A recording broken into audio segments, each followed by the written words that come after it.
Hey, welcome back. This is part 3 of the 61 Apache build that we're working on. I've been messing around with the clutch and the brake pedal that are giving us problems, and with the little heat and some PB blaster, I think they've gotten freed up enough to make them work. There is another place for a spring that I missed, so we'll get 2 springs on those pedals to see if that'll be enough to return them back to where they're supposed to be. And I think we'll just keep working them because I've tried everything in my power to get them out, and they're not coming out.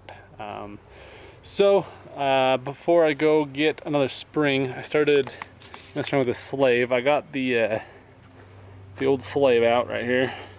The whole line and everything came out with it, so I'm gonna go ahead and get this replaced. The push rod came out with it.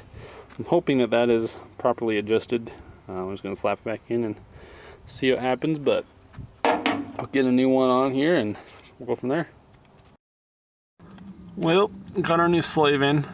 Pretty painless going in. Got the rod hooked up, and yeah. Here's a better view of what we're working with underneath. It's fairly solid all here. Still got some shrubbery growing on everything, but you can see the major rough spots like this floor and the brace and stuff like that. But yeah, sleeves in, time for the master. So something I like to do on these raw cast parts, sometimes they come with a protective coating on and sometimes they don't, so I always like to hit them with a blast of just some clear, this one's in particular is high temperature, just some clear coat, just to protect these things so in a year's time they're not all covered in surface corrosion and rust. Keeps them looking good. Hopefully keeps them lasting longer too. So we'll go ahead and get this thing taped up and hit it with some clear coat and move on to bench bleeding. Alright, time to get this master bench bled here. There's a couple methods of doing this. One of my favorite is to use this kit right here. The way it works is you screw these plastic fittings into these guys down here, and then you run a line from the fitting up into the reservoir. And you go ahead and pump it a couple times until you don't see any more air bubbles coming out. Pretty slick. One of my favorites, so I'll go ahead and get this hooked up and get this thing bled. Alright, well, it looks like this particular kit only has one fitting that'll actually work. So I got this other one capped off. This one's all hooked up. Hose goes up and in. Got it filled with brake fluid. Then all we'll do, I don't know if I can do this and hold the camera. Yeah, I don't know if that's gonna work. So all we'll do is I'll just use a screwdriver. Go ahead and insert it in here. You'll press the plunger and you should see some air bubbles coming out of the bottom. So you'll do it slowly until you don't see any more air bubbles. Then once it's pumping just fluid, you will quickly remove this and cap it back off, and then we'll do the clutch side.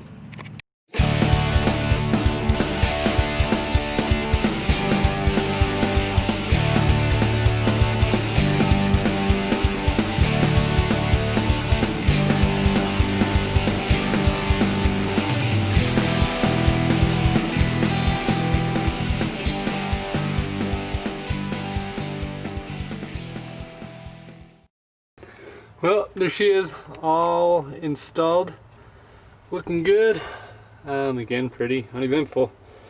Next up, I think we're gonna go back to the hardware store, see if we can't find another return spring for the clutch pedal. Then I'll need to find somebody to come help me bleed this thing. I think I can do the brakes on my own, but that slave cylinder is in kind of a tricky spot, so I'm going to need 2 people to help me bleed that one to run the pedal inside, then one to run that bleeder screw right there.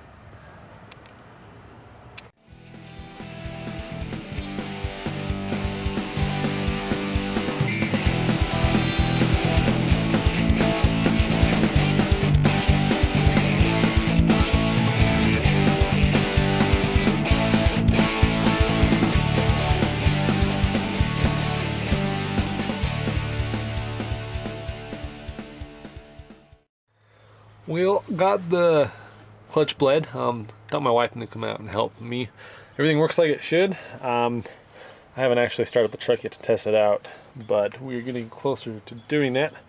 The brakes need blood as well, but I'm gonna hold off on doing that because I'm probably sure that the bleeder valves and stuff are all rusted in, so I'm gonna have to pop the tires off and clean them up and get them soaking in something. So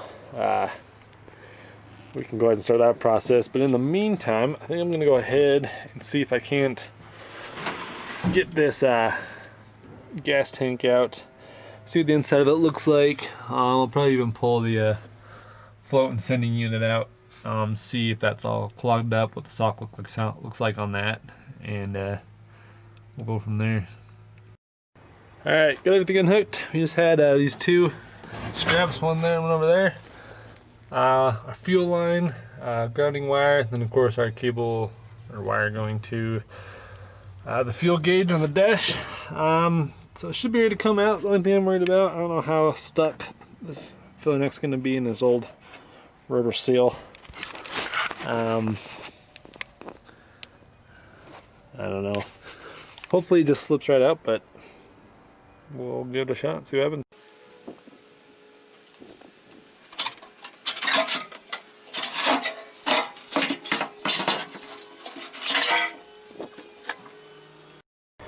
Well, there she is. Pretty gross back here. I might grab the shop vac and clean this out back here, but looks like there's actually a rubber seal right here with the hose clamp on it. So I just loosened that clamp. Didn't have to worry about pulling that filler tube out of the seal, and tank's out. It does sound like there's some sort of fuel in it, but it's pretty empty. So we'll grab a bucket, see if we can drain that, see what comes out of there, and see what our flow looks like.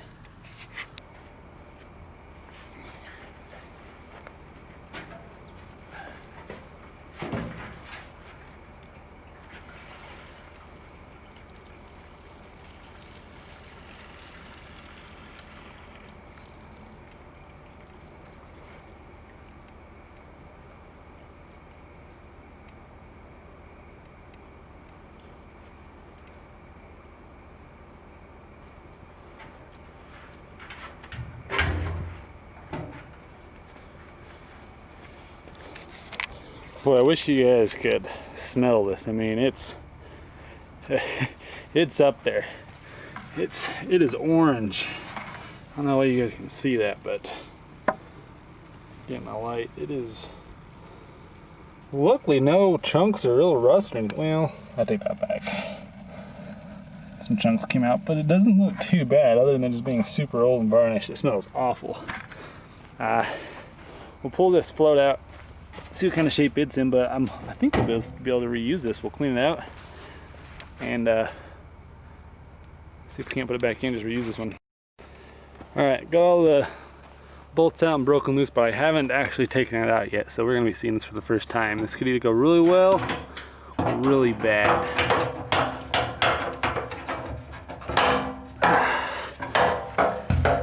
Oh, looks like our fuel gauge was already not gonna work. Oh, goodness.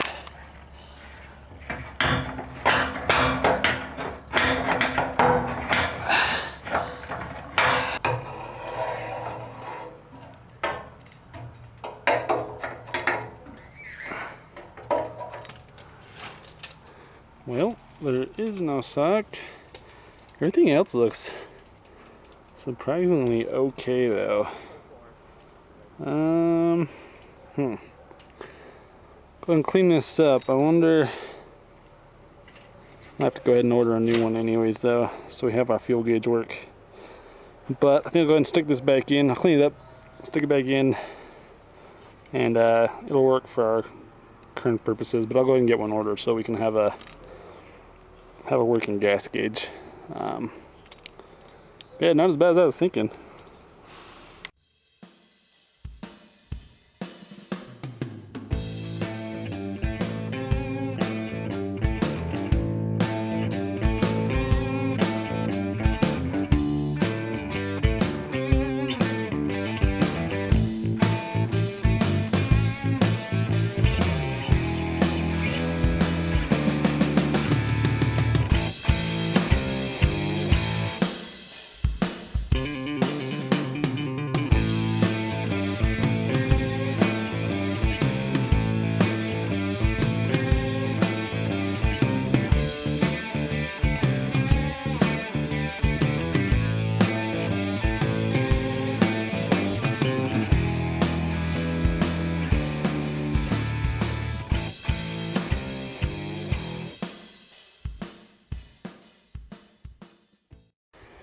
Alright, everything's buttoned back up. Everything's installed. Straps are in. Everything's hooked up. Getting this thing lined back up with this rubber hose up in here was a little tricky, but we got it. We ended up taking the fuel tank. We put some fresh gas in. I washed it out a couple times till it came out clear. This unit cleaned up really nice actually with a little lacquer thinner. Everything came off it. I think I'm still gonna order one though so I can have a working fuel gauge. While I had the shop vac, I went ahead and vacuumed out the rest of the truck. Cleaned up okay. I haven't wiped anything down yet. This dashboard still needs scrubbed and it's still kind of gross, but not super grossed out just to climb in and sit in it. Found a couple fun things while we were cleaning. Got me a gas pedal.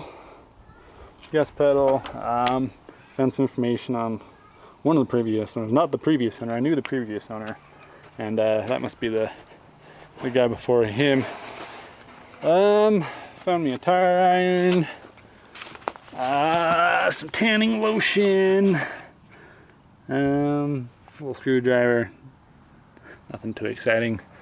Yeah, I think we're gonna go ahead and call it today. Today is actually Halloween, so I'm gonna go get the little guy all dressed up and see if we can't do some trick-or-treating.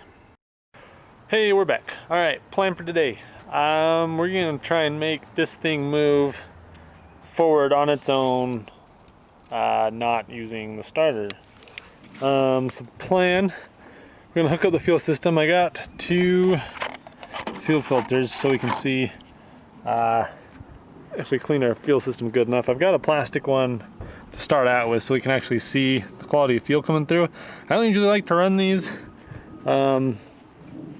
because it doesn't take a whole lot for them to bump up against a hot exhaust or something, melt a hole in it, and then shoot gasoline all over a hot engine. So that'll be temporary so we can see what's going through our fuel system. And then I've got one of these metal guys that we will install permanently. So go ahead and get those hooked up and see. Then we'll put some fuel in the gas tank and see if we can't get this thing running on its own. All right, we got a plumb to itself now. Got the filter installed. I threw 2, maybe 3 gallons of gas in. I hope it's enough. I don't know. We'll see. We got our driver ready to go. Actually, we need to hook up the battery back on.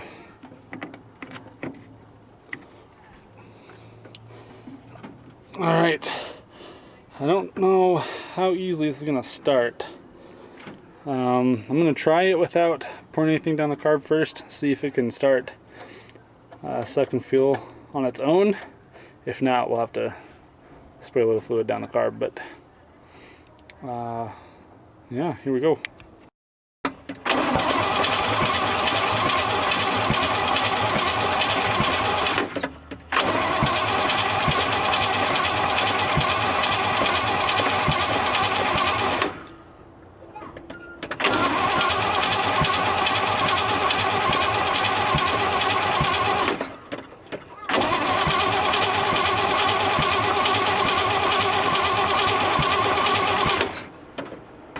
See.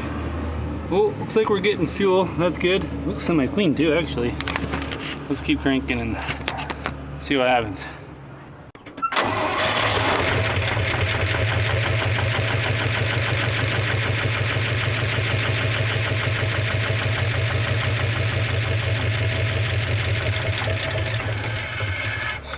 Oh man. Oh, that's not good. We've got, oh geez. We've got fuel coming out of the breather. Why is that happening? Stand by. Well, good news and bad news. It is drawing clean fuel from the tank. Bad news is I've got fuel coming out the breather on the carburetor, which it wasn't before. So then we have to pop the top of the carburetor off again and see what's going on there. It also looks like my vacuum line coming from my vacuum advance on the distributor just broke into 10 pieces and fell off. So I have to put some new vacuum line on there too.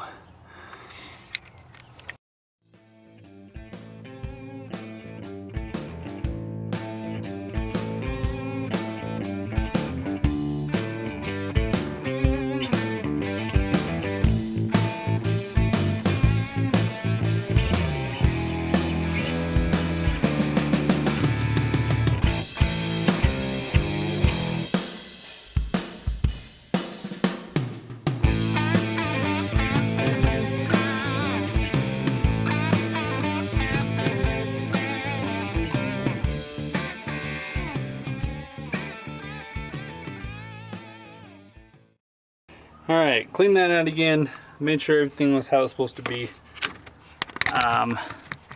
Let's try this again. Take two.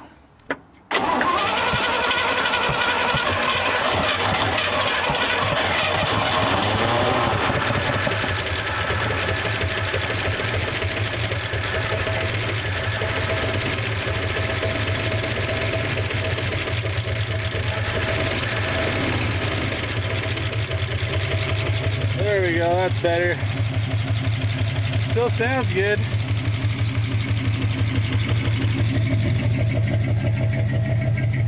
All right, now here is the real test. We're gonna put it in gear and see if it'll drive on its own. I'm a little nervous. All right, here we go. Clutch in, up into first. All right, it's in gear. Let's see if we move.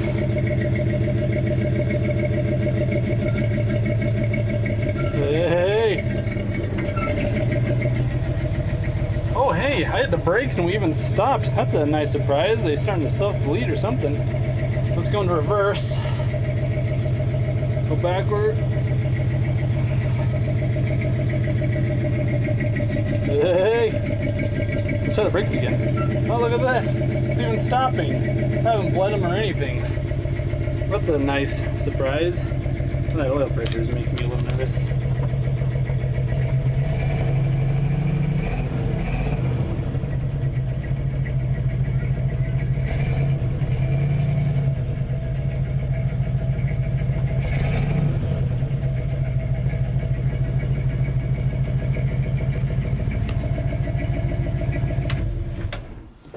Well, I'm calling that a win. It goes forward, it goes backwards, and I've got a nice little surprise, and the brakes are even starting to self-bleed. It stopped itself. That oil pressure does have me a little nervous, but it's still got the original oil in it that I drug it out of the field with. So I think that'll be on the list of things to do as well before we take it around the block. We'll give it an oil change, give it a filter, maybe even throw in a little thicker oil. See if that can't help that low oil pressure, see if we can bump that up a little bit. So I think we're gonna call it here. I still wanna try and bleed the brakes on their own, see if I can't get them a little better. The pedal felt really good though, actually. That was a nice surprise. Starts up, it moves. Yeah, I think next episode, we'll actually try and take it around the block. I don't wanna go too far. These tires are definitely not good. They're gonna come apart really fast. So I have to get that on the list as well. But yeah, good day. We'll see you guys next time.